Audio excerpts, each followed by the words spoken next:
Late అవుతుంది, త్వరగా ready అవ్వు. సరే నాన్న. పక్కింటి రమేష్ ఎదురు చూస్తుంటాడు, త్వరగా వెళ్దాం కదా. నాన్న చెప్పడం మర్చిపోయా, పక్కింటి రమేష్ ఈరోజు బడికి రావడం లేదు. ఏంటి రమేష్ బడికి రావడం లేదా? ఏమైంది? బాగానే చదువుతాడు కదా.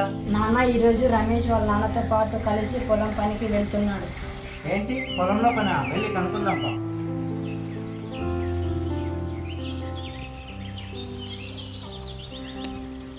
అదేంటి రమయ్య, పిల్లలను పొలం పని తీసుకెళ్తున్నావంట? అదేం లేదు కృష్ణ, ఈరోజు పొలంలో మందులు కొడుతున్నాను, అందుకే తోడుగా తీసుకెళ్తున్నాను.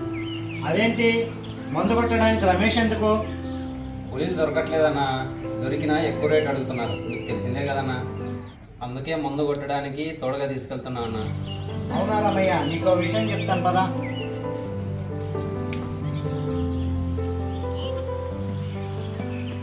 ఈ మాత్రానికే బాధపడతావా? మన గ్రోమర్ వారు రైతుల కోసం డ్రోన్ సేవలను అందుబాటులో పెట్టారు. అమ్మో, డ్రోనా? డ్రోన్ అంటే ఎక్కువ రేటు కదన్నా, మన వల్ల అవుతుందా? మన గ్రోమర్ వారు రైతుల కోసం అతి తక్కువ ధరలను డ్రోన్ సేవలను అందిస్తున్నారు. అవునా, దానివల్ల ఉపయోగాలు ఏంటి కృష్ణన్న? తక్కువ నీరు, అతి తక్కువ సమయంలో పొలంలో పిచికారీ జరుగుతుంది. అవునా, అయితే నేను వెంటనే గ్రోమర్ వాళ్ళని సంప్రదిస్తా. రమేష్, నీకింతో స్కూల్కి వెళ్ళిపో.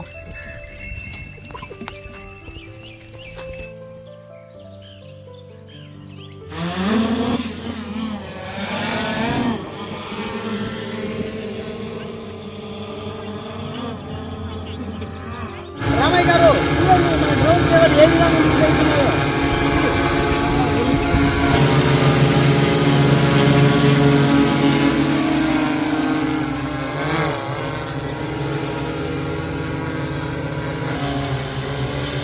డ్రోన్ పొలానికి పిల్లలు బడికి, డ్రోన్ పొలానికి పిల్లలు బడికి, డ్రోన్ పొలానికి పిల్లలు బడికి.